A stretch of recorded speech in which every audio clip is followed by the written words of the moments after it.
My neighbor knocked on the door at 5 a.m. Your wife is making your favorite dish for dinner today, as a surprise. Don't eat it. Make an excuse, just trust me. I asked why. He looked terrified and said, You'll understand by noon. At 11:30 I got a call from the police. I'm glad to have you here. Follow my story until the end and comment the city you're watching from so I can see how far my story has reached. I never thought my 64 years of life had prepared me for what happened that cold February morning. The banging on my front door at 5 a.m. wasn't gentle. It was desperate, frantic, the kind of knocking that makes your heart race before you're even fully awake. I stumbled out of bed, my joints protesting after 35 years of working construction before retirement. Ashley was still sleeping, her graying hair spread across the pillow, completely undisturbed by the commotion. She'd always been a heavy sleeper. I grabbed my robe and shuffled to the front door, wondering what kind of emergency could bring someone to our doorstep at this ungodly hour. When I opened the door, Tom Richardson stood there in his pajamas and winter coat, his face pale and drawn. Tom lived next door, and we'd exchanged pleasantries over the fence for the past 3 years since he moved in. But we weren't close. He was a quiet man, maybe in his early 70s, who kept to himself and tended his garden with almost obsessive precision. "Bruce," he said, his voice shaking, "I need to talk to you. It's urgent." I squinted at him, still trying to wake up. "Tom, what's going on? Is everything okay?" He glanced nervously toward my house, then grabbed my arm. "Not here. Can you step outside?" Something in his tone made me comply. I followed him onto the front porch, closing the door softly behind me. The February air bit through my thin robe, but Tom's expression told me this wasn't about my comfort. "Bruce, this is going to sound insane, but I need you to listen to me very carefully." He paused, running a trembling hand through his thinning hair. "Your wife is planning to make your favorite dinner tonight. She's calling it a surprise."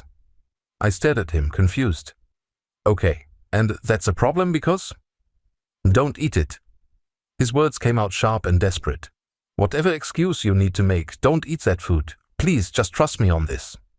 I felt a chill that had nothing to do with the morning air. "Tom, what the hell are you talking about? Why would I not eat dinner that my wife cooked?" He looked around frantically, as if someone might be listening. "I can't explain it all right now, but your life depends on it. Make an excuse. Say you're sick. Say you ate a big lunch. I don't care what you tell her. Just don't eat what she prepares tonight." My mind was reeling. This was Ashley we were talking about, my wife of 35 years. The woman who'd stood by me through my father's death, my mother's long illness, the lean years when construction work was scarce. The woman who'd raised our 3 children with patience and love. "Tom, you're scaring me. If you know something about my wife, you need to tell me what it is." He shook his head vigorously. "I can't. Not yet. But Bruce, I swear to you, by noon today you will understand why I'm asking this of you." The way he said it sent ice through my veins. There was something in his eyes, a knowledge that terrified him. Whatever Tom knew, it was eating him alive. "Is Ashley in some kind of trouble?" I asked. "Just promise me," he insisted, gripping my shoulder. "Promise me you won't eat that dinner tonight." I looked at this man I barely knew, standing in his pajamas in the freezing cold, begging me not to eat a meal my wife hadn't even started cooking yet. Everything about the situation screamed madness, but the terror in Tom's eyes was real. "Okay," I heard myself say. "I promise." Relief flooded his face. "Thank you. I know how this sounds, Bruce.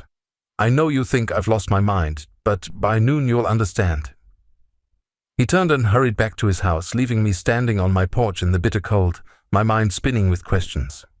I went back inside, my hands shaking as I closed the door. Ashley was still asleep, looking peaceful and innocent in the dim light filtering through our bedroom curtains. I made coffee and sat at the kitchen table, staring out the window toward Tom's house. What could he possibly know about Ashley that would make him risk looking like a lunatic to warn me? We'd been married for 35 years. I knew this woman better than I knew myself. Or did I? As the morning progressed, I found myself watching Ashley with new eyes. She woke up around 7:30, as she always did, and padded into the kitchen in her fuzzy slippers. "Morning, honey," she said, kissing my cheek. "You're up early." "Couldn't sleep," I said, which was true enough. She moved around the kitchen with a familiar efficiency, making her toast and tea. Everything seemed normal, but Tom's words echoed in my head. I studied her face, looking for signs of something, anything that might explain his warning. "I was thinking," Ashley said, buttering her toast, "maybe I'll make that beef stew you love so much tonight. The one with the carrots and potatoes you always rave about." My blood turned to ice. She was smiling at me, the same warm smile I'd seen thousands of times over the decades, but suddenly it felt different. Wrong. "That sounds great," I managed to say. "It'll be a nice surprise for you. I haven't made it in months." "A surprise?" The exact word Tom had used. The rest of the morning crawled by like torture. I watched Ashley go about her usual routine, but everything felt sinister now. When she left for the grocery store around 10 a.m., I noticed she was gone longer than usual. When she came back with bags of ingredients, I found myself wondering what else might be in those bags. "Going to start the stew. Early so it has time to really cook down," she announced, unpacking groceries. "You know how you like it when the meat just falls apart." I nodded and retreated to my recliner, but I couldn't concentrate on the television. Every sound from the kitchen made me jump: the chopping of vegetables, the sizzling of meat, the bubbling of the pot. Sounds I'd heard Ashley make thousands of times before, but now they filled me with dread. At 11:25, my phone rang. The caller ID showed a number I didn't recognize, but when I answered, a crisp, professional voice said, "Mr. Bruce Morrison?" "Yes, this is Bruce. This is Detective Sarah Chen with the Metro Police Department. Sir, I need to inform you that your wife, Ashley Morrison, was arrested this morning on charges of attempted murder." The phone slipped from my numb fingers and clattered to the floor. I scrambled to pick up the phone, my hands shaking so violently I nearly dropped it again. "What did you just say?" "Mr. Morrison, I know this is shocking news. Your wife was taken into custody approximately 30 minutes ago. We need you to come down to the station as soon as possible." My legs gave out and I collapsed into my recliner. The living room spun around me like I was on some hellish carnival ride. "There has to be a mistake. Ashley would never hurt anyone." "Sir, I understand this is difficult to process. Can you come in this afternoon?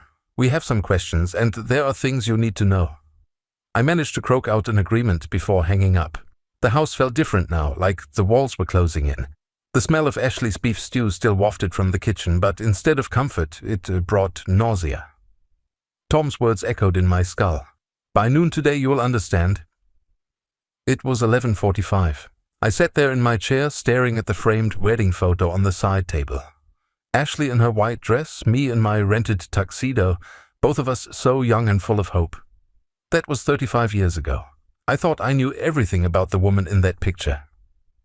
The front door opened and Tom walked in without knocking. His face was grim but no longer panicked. "Bruce," he said quietly, "I'm sorry you had to hear it that way." "You knew," I whispered. "You knew the police were coming for her." He sat down on the couch across from me, his shoulders heavy with some burden I couldn't yet understand. "I called them this morning after I warned you." "Why?" The word came out broken. What could Ashley have possibly done? Tom took a deep breath. 3 days ago, I was working in my garden early in the morning when I saw Ashley leave the house around 6 a.m. She drove to Miller's hardware store and bought a bottle of rat poison, industrial strength. The room started spinning again. "Rat poison? We don't have rats in this neighborhood, Bruce. The houses are too new, too well maintained. I know because I used to be a pest control inspector before I retired. There's no reason anyone on our street would need rat poison." My mouth went dry. "Maybe she saw signs of mice or something." Tom shook his head sadly. "That's what I hoped too, so I watched. Yesterday I saw her at Peterson's pharmacy downtown. She spent 45 minutes talking to someone behind the counter, pointing at various bottles." "Talking to who?" I asked around. Turns out Ashley's been building a relationship with one of the younger pharmacists there. A man named David Kellerman, 28 years old, recently divorced. The words hit me like physical blows. Ashley was having an affair. At 62 years old, my wife of 35 years was having an affair with a man young enough to be our son. "How long?" I managed to ask. From what I could piece together, about 3 years. 3 years. I thought about the last 3 years of our marriage. Had there been signs? Late nights when she said she was at book club, shopping trips that lasted longer than they used to, phone calls she took in the other room. Bruce, there's more. Tom's voice was gentle, but each word felt like a knife. I did some digging into David Kellerman's background. His ex-wife filed a restraining order against him last year. Apparently, he convinced her to take out a large life insurance policy, and then she started getting mysteriously sick. Are you saying he's done this before? I'm saying your wife found herself the perfect partner for the perfect crime. I stood up abruptly, needing to move, needing to do something with the energy coursing through me. This is insane. Ashley wouldn't kill me for money. We don't even have that much money. Don't you? Tom asked quietly. I stopped pacing. Our savings were modest, maybe $80,000 put away over the years. The house was paid off, worth maybe $250,000 in today's market. My pension and Social Security weren't huge, but they were steady. Your life insurance policy, Bruce. How much is it worth? My heart sank. $500,000. Plus your pension benefits, your Social Security, and a paid-off house. To a 28-year-old pharmacy worker making $30,000 a year, that's a fortune. I felt like I was drowning. How do you know all this? Tom looked uncomfortable. Because I've been watching your house for 3 months. I've been following Ashley when she leaves. I've been documenting everything. Why? I turned to face him. Why would you do that? For the first time since this nightmare began, Tom's composure cracked. His eyes filled with tears and his voice shook when he spoke. Because Ashley isn't my neighbor's wife, Bruce. She's my daughter. The world stopped. Everything stopped. Sound, time, breath, heartbeat. Everything. What? My real name is Thomas Morrison. Ashley is my daughter. The daughter I gave up for adoption when I was 17 years old. I gripped the back of the chair to keep from falling. That's impossible. I moved to this neighborhood 3 years ago specifically to watch her. I wanted to see what kind of life she'd built, what kind of person she'd become. At first I was so proud. She seemed to have everything. A good husband, beautiful children, a nice home. Then why? I couldn't finish the sentence. Then I started noticing things. The way she talked about you when you weren't around, the way she acted when she thought no one was watching, the phone calls she'd take in her car. I realized my daughter had grown into someone I didn't recognize. Tom stood up and walked to the window, looking out at the house where his daughter had lived with me for 3 years while planning my murder. When I saw her buy that poison, I knew I had a choice. I could let her destroy you to protect the secret of who I am, or I could save the life of a decent man who didn't deserve to die. I stared at this man who had just turned my entire world upside down. She's your daughter, and you turned her in? He turned back to me, tears streaming down his weathered face. Bruce, I've been watching you for 3 years too. I've seen how you take care of the elderly woman 2 streets over, bringing her groceries when it snows. I've seen you help the young family next door when their car wouldn't start. I've watched you cry at your kitchen table looking at pictures of your grandchildren. His voice broke completely. Ashley doesn't deserve you. She never did. And I couldn't let her kill the best man in this neighborhood to fund her escape with a manipulative criminal. I sank back into my chair, my mind reeling with this impossible revelation.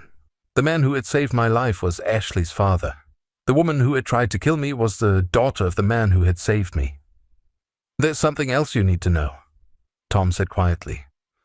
The police found letters in Ashley's car, love letters between her and David. They detailed the entire plan. I looked up at him, dreading what was coming next. They were going to make your death look natural. Small doses of poison over several weeks, symptoms that would mimic a heart attack or stroke. After you died, Ashley would wait a respectable amount of time, then move to Florida with David and start a new life with your money. The beef stew was still simmering in the kitchen, filling the house with its rich aroma. The meal Ashley had prepared as my last supper was still cooking, as if nothing had changed. But everything had changed. My marriage was a lie. My wife was a stranger. And the man who saved my life was the father of the woman who had tried to end it. The police station felt like another planet. Detective Chen was a small woman with kind eyes, but her words cut through me like shards of glass. She spread photographs across the table between us. Images of Ashley buying rat poison, meeting with David Kellerman, even pictures of them kissing in the parking lot behind Peterson's pharmacy. Mr. Morrison, I know this is overwhelming, Detective Chen said gently. Take your time to process what you're seeing. I stared at a photograph of my wife in the arms of another man. She was laughing, her head thrown back in pure joy. I couldn't remember the last time I'd seen her laugh like that with me. Maybe I never had. How long has this been going on? I asked, my voice barely above a whisper. Based on the evidence we've gathered, approximately 3 years. The relationship started when Mrs. Morrison began filling a prescription for anxiety medication at Peterson's pharmacy. 3 years. I thought back to when Ashley started taking anxiety medication. She told me she was stressed about our son Michael's divorce, worried about how it was affecting our grandchildren. I'd been supportive, understanding. I'd even suggested she talk to someone professional if the medication wasn't enough. The letters we found in her vehicle detailed the progression of their relationship and the planning of your murder, Detective Chen continued. Would you like to read them? I nodded, though every fiber of my being screamed no. She handed me a stack of papers in plastic evidence bags. Ashley's handwriting, the same careful script that had written love notes in my lunchbox for 35 years, now outlined my death. The first letter was dated 8 months ago. David, darling, I've been thinking about what you said. Bruce has been so tired lately, complaining about chest pains. It would be so easy for people to believe his heart just gave out. He's 64, overweight, and his father died young from a heart attack. My hands shook as I read further. The life insurance alone would be enough for us to start over somewhere warm. $500,000, plus I'd inherit everything else. Bruce is so trusting he'd never see it coming. I set the letter down, unable to continue. Did she ever love me? Detective Chen's expression softened. Mr. Morrison, I've seen a lot of marriages destroyed by infidelity and greed. What matters now is that you're safe and she's going to face justice for what she tried to do. What about my children? Do they know? We haven't contacted them yet. We wanted to speak with you first. The thought of telling Michael, Sarah, and Jennifer that their mother had tried to poison me made me physically ill. How do you explain to your children that the woman who raised them, who kissed their scraped knees and helped with homework, is a would-be murderer? There's something else, Detective Chen said carefully. We've been in contact with authorities in Florida, where Mr. Kellerman previously lived. His ex-wife, the one who filed the restraining order, she's agreed to testify about similar attempts on her life. So, this wasn't his first time? We believe Mr. Kellerman has been targeting older women with assets for at least 5 years. Your wife appears to be his most successful recruit. The word recruit hit me like a punch. Ashley hadn't just fallen for a younger man. She'd been recruited into a conspiracy to commit murder. My murder. When I finally left the police station, the sun was setting, and I felt like I'd aged a decade in one afternoon.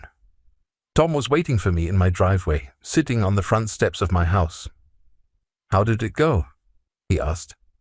I sat down beside him, too exhausted to stand. They showed me letters, pictures, everything. I'm sorry, Bruce. I know how hard this must be. We sat in silence for a while, watching the streetlights come on. Finally, I asked the question that had been eating at me since his revelation. Why didn't you ever try to contact Ashley before this? Why wait until now? Tom sighed deeply. I was 17 when Ashley was born. Her mother was 16. We were just kids ourselves, scared and unprepared. My parents forced me to give up all parental rights and never contact the baby again. They said it would be better for everyone, especially the child. Did you ever wonder about her? Every single day for 45 years. When I retired and had time on my hands, I hired a private investigator to find her. When I learned she was married and seemed happy, I thought maybe I could just watch from a distance, see what kind of person my daughter had become. But it didn't turn out the way you hoped. No, it didn't.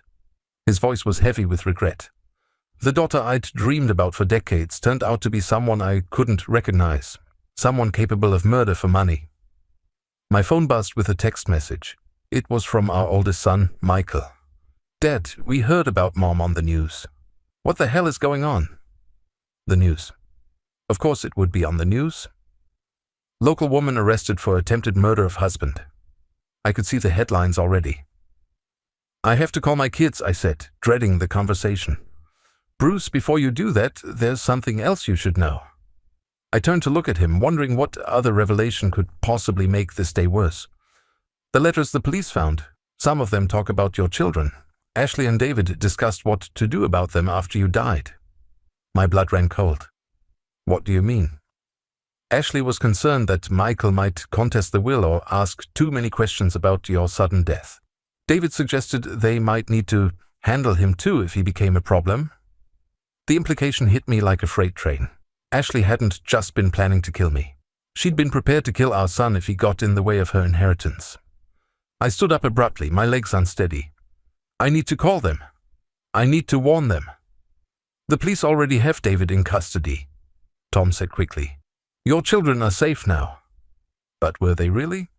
How could I ever feel safe again, knowing that the woman I'd shared a bed with for 35 years had been capable of murdering not just me, but potentially our children too? I called Michael first. The conversation was one of the most difficult of my life. Dad, please tell me this is some kind of mistake, he said, his voice shaky. I wish I could, son, but it's all true. Mom tried to poison you? Yes. Because she's having an affair? Yes. The silence stretched between us for what felt like eternity. Finally, Michael said, Dad, I'm so sorry. Sarah and Jennifer are here with me. We are coming over. You don't have to do that. Yes, we do. You shouldn't be alone right now. When my children arrived an hour later, their faces showed a mixture of shock, anger, and disbelief. Sarah, my youngest at 28, couldn't stop crying. Jennifer, 32 and always the pragmatist, immediately started asking practical questions about lawyers and court proceedings. But it was Michael, 35 and the oldest, who asked the question that cut deepest. Dad, how did we not see this?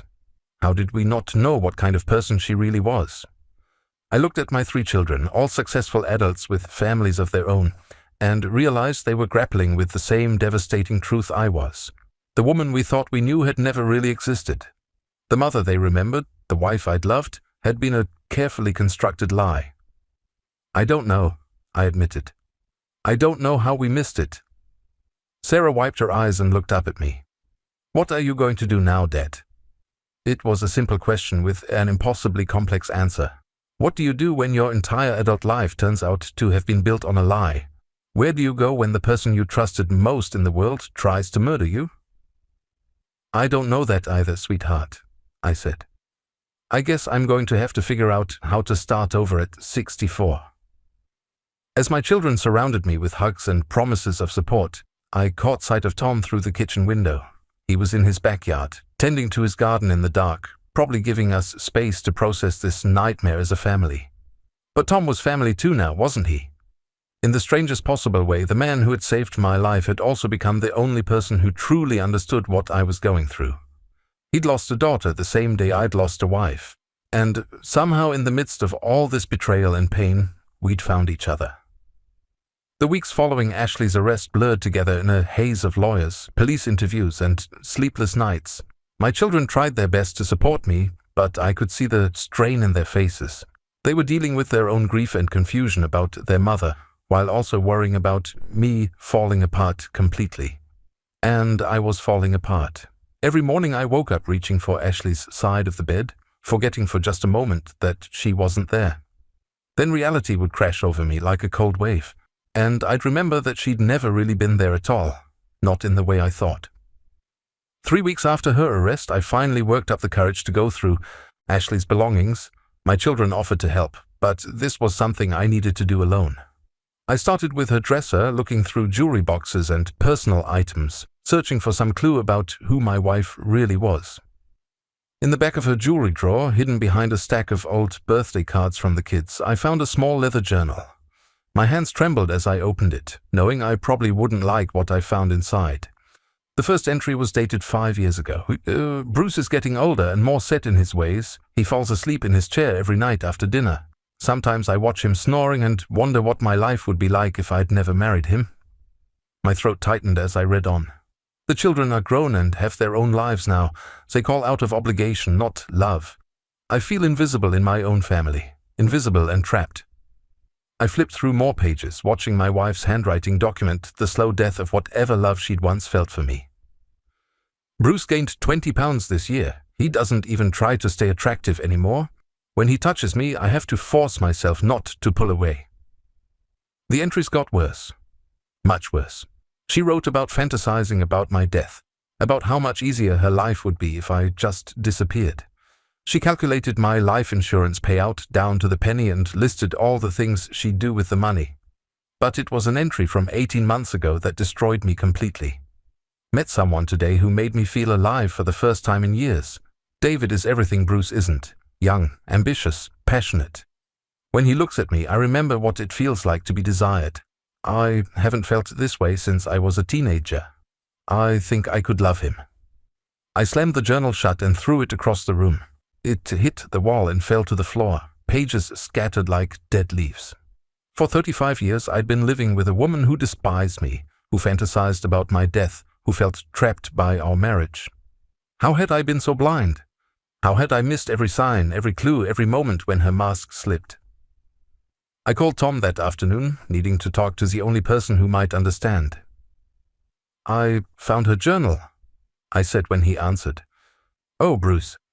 Maybe you shouldn't have read that." "She hated me, Tom. For years, she's hated me. The whole time I thought we had a good marriage, she was fantasizing about my death." "Come over," he said simply. "You shouldn't be alone right now." I walked next door on unsteady legs.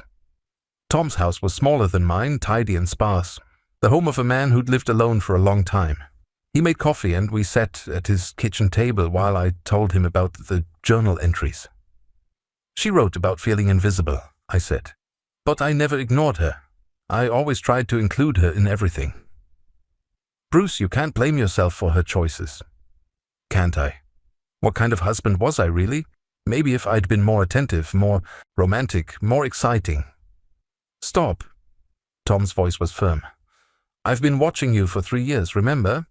I've seen how you treated her. You brought her flowers for no reason. You held doors open for her. You asked about her day and actually listened to the answers." I shook my head. It wasn't enough. It was more than enough. Ashley chose to betray you. She chose to plan your murder. Those were her choices, not the result of anything you did or didn't do. But his words didn't ease the crushing weight in my chest. If Ashley had been unhappy for years, if she'd felt trapped and invisible, why hadn't she just asked for a divorce? Why choose murder over simply ending our marriage? The answer came to me with horrible clarity. Money. A divorce would have meant splitting our assets, sharing custody of our future, negotiating and compromising. Murder meant she got everything and started fresh with no obligations to the past. I'd been worth more to her dead than alive. That night I couldn't sleep. I wandered through the house Ashley and I had shared, seeing everything differently now. The family photos on the mantel looked fake to me now, like Ashley was acting in every single picture. The furniture we'd picked out together, the paint colors she'd chosen, the garden she'd planted. None of it felt real anymore. I found myself standing in the kitchen where she'd been preparing my final meal when the police arrested her. The pot was still on the stove, the beef stew now moldy and rotten. It seemed fitting somehow. My phone rang at 2 a.m. It was Sarah, my youngest daughter. "Dad, I can't sleep either," she said, her voice thick with tears. "I keep thinking about all the times Mom hugged me, told me she loved me, helped me with problems. Was any of it real?" "I don't know, sweetheart. How do we trust anyone ever again after this? How do we believe that love is real when the person we thought loved us most was planning to kill you?" It was a question I'd been asking myself every hour since Ashley's arrest. How do you rebuild faith in human nature when the person closest to you turns out to be a stranger capable of murder? "I don't have an answer for that," I admitted. "I wish I did." "Dad, are you going to be okay? Really okay, I mean?" I looked around the dark house filled with memories that now felt poisoned. "I honestly don't know, Sarah. Some days I'm not sure I want to be." The admission slipped out before I could stop it. I heard her sharp intake of breath on the other end of the line. "Dad, don't say that. Please don't say that." "I'm sorry. I didn't mean to scare you." "Are you thinking about hurting yourself?" The question hung in the air like a loaded gun. Was I? in the darkest moments when the pain felt unbearable and the loneliness threatened to swallow me whole. Had I considered it? Sometimes I just don't see the point in starting over at 64, I said carefully. Everything I thought I knew about my life was a lie. Everything I built was based on someone else's deception. Dad, please come stay with Michael and me for a while. Don't be alone in that house. I need to be here, Sarah. I need to figure out what comes next. After we hung up, I sat in my recliner and stared at the ceiling. What did come next?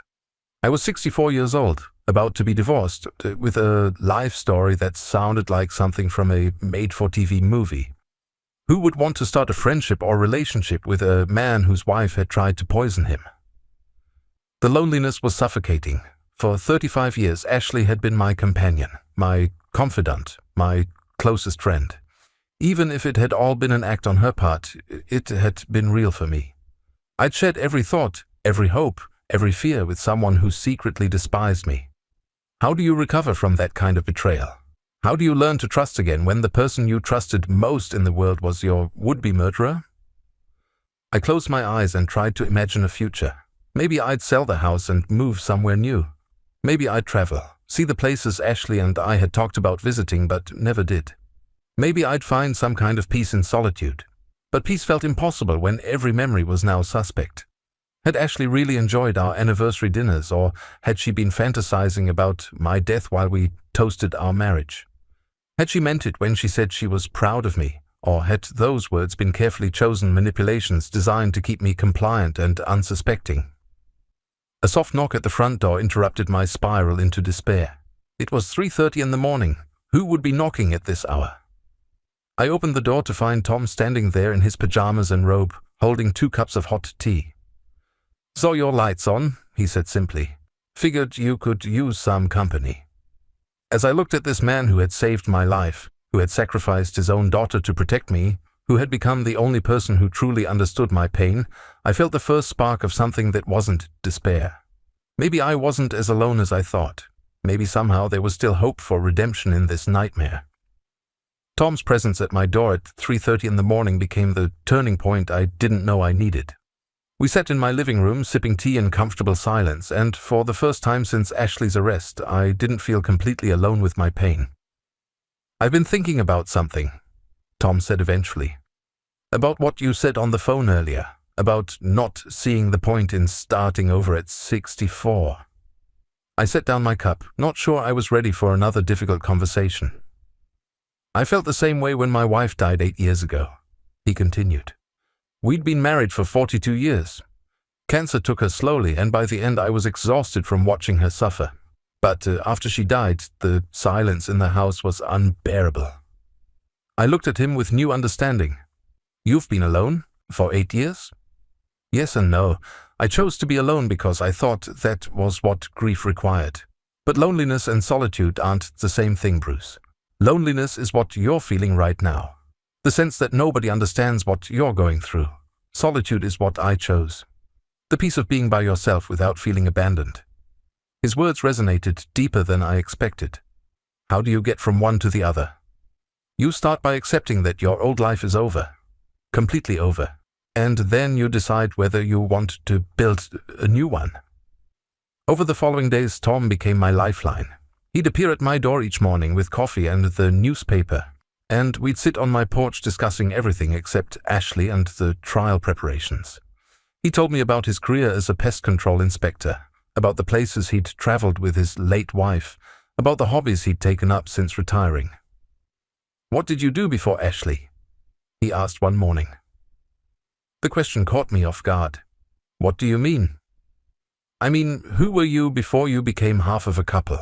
What did you enjoy doing when you were single?" I realized I couldn't answer. I'd met Ashley when I was 29, already set in my ways and focused on building a career. I'd never really explored who I was as an individual adult. "I don't remember," I admitted. "Then maybe it's time to find out." Tom suggested I see a therapist, someone who specialized in trauma recovery. I resisted at first. The idea of discussing my feelings with a stranger felt overwhelming. But the nightmares were getting worse, and some days I couldn't bring myself to leave the house. Dr. Patricia Williams was nothing like I expected. She was probably my age, with gray hair and laugh lines, and she had a way of asking questions that didn't feel intrusive. "Bruce, you've survived something that would devastate anyone," she said during our first session. "The fact that you're here talking about it shows incredible strength." "I don't feel strong. I feel like a fool who was too stupid to see what was right in front of him. Let me ask you something. If a friend came to you and said his wife of 35 years had been planning to kill him, would you call him a fool?" I thought about it. "No, I'd be horrified for him." "Then why are you treating yourself with less compassion than you'd show a friend?" It was a simple question that unlocked something I'd been struggling with. I'd been blaming myself for Ashley's betrayal, as if I should have somehow sensed her murderous intentions. Dr. Williams helped me understand that trust isn't a weakness, and that Ashley's ability to deceive me for decades spoke to her skill at manipulation, not my failure as a husband. The therapy sessions became a refuge. For 50 minutes each week, I could explore my feelings without judgment, without having to comfort anyone else or pretend to be stronger than I felt. "I keep wondering if I ever really knew her at all," I told Dr. Williams during our fourth session. "Were there any genuine moments in 35 years, or was everything an act?" "What does your heart tell you?" "My heart tells me that some of it had to be real. The way she cried when our grandson was born, the way she held me when my mother died, those reactions felt genuine." "Then trust that. People are complex, Bruce. Ashley was capable of both genuine emotion and calculated deception. The fact that she could love your children while planning to kill you doesn't make the love less real. It makes her more dangerous." As the weeks passed, I started venturing out of the house more. Tom and I began taking daily walks around the neighborhood, and slowly I stopped feeling like everyone was staring at me or whispering about the man whose wife tried to poison him. One afternoon, about 2 months after Ashley's arrest, Tom made an unexpected suggestion. "I'm thinking about moving," he said as we sat on my porch. "This house, this neighborhood, it's too full of complicated memories for both of us." My stomach dropped. Tom had become my anchor, the one person who understood what I was going through. The thought of losing him felt devastating. "Where would you go?" I managed to ask. "I've been looking at retirement communities in North Carolina, mountain towns, places where people go to start fresh. Clean air, friendly neighbors, a lower cost of living." I nodded, trying to hide my disappointment. Of course he'd want to leave. Why would he want to stay in the neighborhood where his daughter had committed such terrible crimes? "The thing is," Tom continued, "I don't really want to start over completely alone. I was wondering if you might be interested in a change of scenery too." I stared at him. "You're asking me to move with you?" "I'm asking if you'd like to consider it. We could each get our own place, but maybe in the same area. We've become good friends, Bruce. Real friends. And I think we could both benefit from a fresh start somewhere new." The idea was both terrifying and appealing. Leaving everything behind felt like running away, but staying felt like drowning in poisoned memories. "I don't know," I said honestly. "This is my home. My children are here." "Your children are adults with their own lives. They love you, but they don't need you to stay in this house to maintain those relationships." That evening, I called each of my children to discuss Tom's proposal. Their reaction surprised me. "Dad, I think that sounds wonderful," Sarah said immediately. "You need to get away from that house, away from all the reminders." Michael was more cautious. "Are you sure about this Tom guy? I mean, he is Ashley's father." "He's the man who saved my life, Michael. If it weren't for him, you'd be planning my funeral right now." Jennifer, ever practical, asked the important questions. "What about money? Can you afford to relocate? What about your medical care?" I realized I hadn't thought through the practical aspects. Ashley and I had been comfortable but not wealthy. The legal fees from her case were mounting, and I had no idea how much a fresh start would actually cost. The next day I made an appointment with my financial advisor. The conversation was eye-opening. "Your situation is actually more stable than you might think," he explained. "With Ashley in prison, you're not responsible for her legal fees. The house is in both your names, but given the circumstances, you should be able to sell it and keep the entire proceeds. Your pension and social security will transfer anywhere in the country. He helped me run the numbers. After selling the house and paying off the remaining legal costs, I'd have enough to buy a modest home somewhere less expensive and maintain my current standard of living. For the first time in months, I felt something that might have been excitement. That night, I found myself standing in the kitchen where Ashley had prepared my last meal. And instead of feeling sick, I felt determined. This house wasn't my home anymore. It was a crime scene. These walls held 35 years of memories, but now I knew that many of those memories were lies. I walked through each room, mentally cataloging what I wanted to keep and what I was ready to leave behind. The furniture Ashley and I had chosen together could stay with the house. The family photos would come with me, but I'd frame new ones featuring the people who truly loved me. In our bedroom, my bedroom now, I opened the closet and began sorting through Ashley's belongings. Her clothes still hung there, still smelled like her perfume. For a moment, the familiar scent brought back memories of better times, and I felt a stab of grief for the woman I thought I'd married. But then I remembered her journal entries, her letters to David, her plans for my murder, and the grief transformed into something cleaner. Acceptance.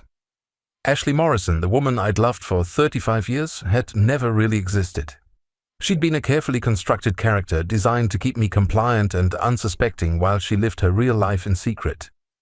I couldn't mourn someone who had never been real, but I could build a new life with people who were. I picked up my phone and called Tom. "I've made a decision," I said when he answered. "Let's start looking at places in North Carolina." His relief was audible. "Really? You're sure?"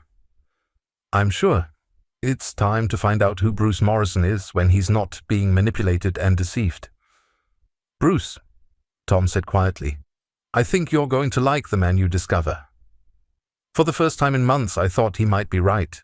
3 years have passed since that February morning when Tom knocked on my door and saved my life. As I sit on the porch of my small cabin in Asheville, North Carolina, watching the morning mist rise off the Blue Ridge Mountains, I can barely recognize the broken man I used to be. The transition wasn't easy. Selling the house in Michigan took 6 months, partly because of the media attention Ashley's case had generated. Local woman attempts to poison husband had been front-page news for weeks, and potential buyers were either morbidly curious or completely uninterested in purchasing a house with such dark history. But eventually a young family bought it, planning to renovate completely and make it their own. I was glad it would become something new, something untainted by the lies that had lived within those walls. Tom and I found houses just 2 streets apart in a quiet retirement community outside Asheville. His place is slightly larger, with a workshop where he's taken up woodworking. Mine is smaller but perfect for my needs, with a wraparound porch where I spend most of my mornings reading and watching the world wake up. The first year was the hardest. Ashley's trial lasted 8 months, and I had to testify about our marriage, about the lies I'd lived with unknowingly. Facing her in that courtroom was one of the most difficult things I've ever done. She sat at the defendant's table, looking older, smaller, nothing like the woman who had shared my bed and planned my death. Her lawyer tried to paint me as an inattentive husband who had driven his client to desperation. They suggested Ashley had been suffering from some kind of mental breakdown, that her actions were those of a woman crying out for help, rather than a calculated murderer. But the evidence was overwhelming. The letters between Ashley and David Kellerman detailed every aspect of their plan. The poison purchases, the timeline for my death, even their discussions about where to honeymoon after they inherited my money. The jury deliberated for less than 4 hours. Ashley was sentenced to 25 years to life for attempted murder and conspiracy. David received a similar sentence. At 62, Ashley will likely spend the rest of her life in prison. I felt no satisfaction when the verdict was read, only a profound sadness for the waste of it all. 35 years of marriage, 3 children who had lost their mother to her own choices, and a life that had been built on deception from the very beginning. My children struggled with the aftermath more than I did. Sarah went through a period where she questioned every relationship in her life, unable to trust her own judgment about people's motives. Michael threw himself into work, avoiding any conversation about emotions or family. Jennifer, always the most practical, focused on helping me transition to my new life but refused to discuss her own feelings about what had happened. It took family therapy, all of us together, to begin healing those wounds. Dr. Williams referred us to a specialist in North Carolina, and for months we met every other Saturday to process the trauma Ashley had inflicted on all of us. Your mother's choices weren't a reflection of your worth as children, the therapist reminded my kids repeatedly. And they weren't a reflection of your father's worth as a husband. Some people are capable of compartmentalizing love and cruelty in ways that seem impossible to understand. Slowly, gradually, we began to rebuild our relationships on a foundation of honesty rather than obligation. My children visit me regularly now, and our conversations are deeper, more authentic than they'd been in years. We don't pretend everything is fine, and we don't avoid difficult topics. We've learned that real love can withstand truth, even when that truth is painful. Tom became the brother I never had. We take daily walks through the mountain trails, play chess in the evenings, and cook dinner for each other when one of us doesn't feel like being alone. He taught me to garden, something Ashley had always insisted on doing herself, and I discovered I have a natural talent for growing tomatoes and herbs. But the most unexpected gift of this new life came 18 months after we moved to North Carolina. I was at the grocery store struggling to reach a can of soup on the top shelf, when a voice behind me said, "Here, let me help you with that." I turned to find a woman about my age with silver hair and kind eyes, easily reaching the can I'd been stretching for. She handed it to me with a smile. "Thank you," I said. "I used to be taller, I swear." She laughed, a warm sound that made something in my chest flutter. "We all used to be a lot of things. I'm Margaret, but everyone calls me Maggie." "Bruce Morrison, new to the area." I figured. I would have remembered touching you around. "Welcome to Asheville." There was something about her that immediately put me at ease. Maybe it was the way she looked directly at me when she spoke, or the fact that her smile seemed genuinely interested, rather than politely distant. "Are you settling in okay?" she asked as we walked toward the checkout lanes. "Better than I expected. It's a beautiful area." "It is. Perfect for starting over if that's what you're looking for." The phrase caught my attention. "How did you know that's what I was doing?" "Because that's what I'm doing too. My husband passed away 3 years ago, and I finally decided it was time to stop living in the past and figure out what the future looks like." Over the following weeks, Maggie and I began running into each other regularly. At the library, where we both volunteered. At the farmer's market on Saturday mornings. At the community center, where senior citizens gathered for various activities. Tom noticed the change in my demeanor before I did. "You're humming," he observed one morning as I made coffee. "Am I?" "You've been humming for 3 days. Also, you bought new shirts and you are shaving more carefully." I felt heat rise in my cheeks. "Don't read too much into it."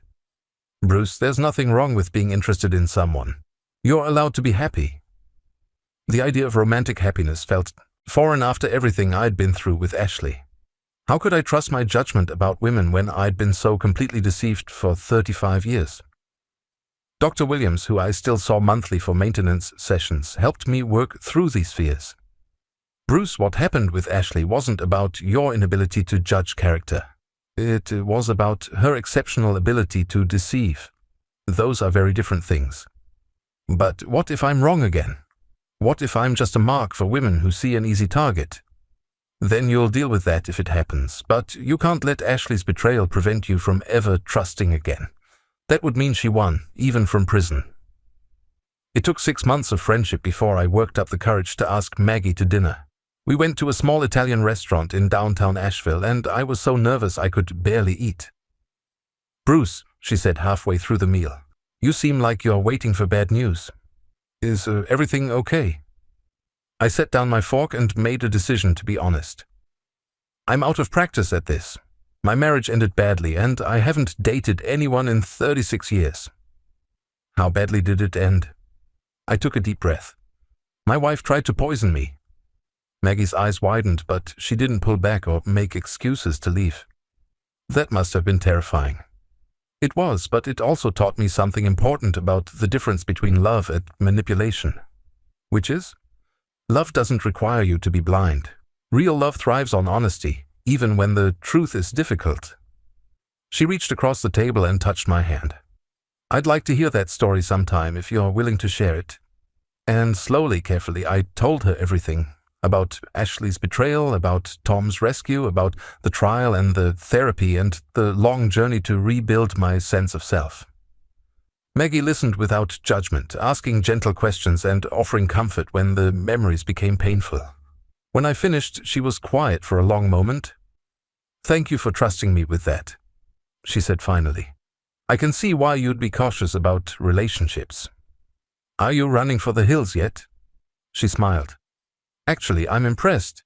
You survived something that would have destroyed a lot of people, and you came through it with your capacity for trust intact. That takes incredible strength." That dinner was the beginning of something I never thought I'd have again. A relationship based on complete honesty. Maggie and I took things slowly, building friendship first and letting romance develop naturally. She met Tom and my children. I met her daughter who lived in Charlotte, and gradually we created a small but loving, chosen family. 6 months ago, on a crisp October morning, Maggie and I were married in a small ceremony on Tom's back deck. My children were there, along with Maggie's daughter and her grandchildren. Tom officiated. He'd gotten ordained online specifically for the occasion. And for the first time in years, I felt truly, completely happy. As I write this, Maggie is in the kitchen making her famous blueberry pancakes while Tom putters in his workshop next door. My phone has messages from my children, checking in not out of worry but out of genuine care. In an hour, Maggie and I will drive to the farmer's market, then spend the afternoon hiking one of the easier mountain trails. It's a quiet life, a simple life, but it's mine. Built on truth instead of lies, supported by people who know my worst moments and choose to love me anyway. Ashley took 35 years of my life through deception and betrayal. But in losing that false life, I found something more valuable. The courage to build a real one. Sometimes I wonder if Ashley ever thinks about what she threw away when she chose murder over honesty. If she realizes that she could have simply asked for a divorce and found her own happiness without destroying so many lives. But those thoughts don't linger long. Ashley belongs to the past, and the past is not where I live anymore. I live here in this moment, in this mountain cabin filled with genuine love and honest companionship. I live in tomorrow's possibilities, in next week's plans, in next year's dreams. At 67 years old, I learned something I wish I'd known decades ago. It's never too late to start over. It's never too late to choose authenticity over convenience, truth over comfort, real love over familiar lies. And sometimes, if you're very lucky, you get a second chance to build the life you never knew you wanted. That knock on my door at 5 a.m. saved more than my life. It saved my soul.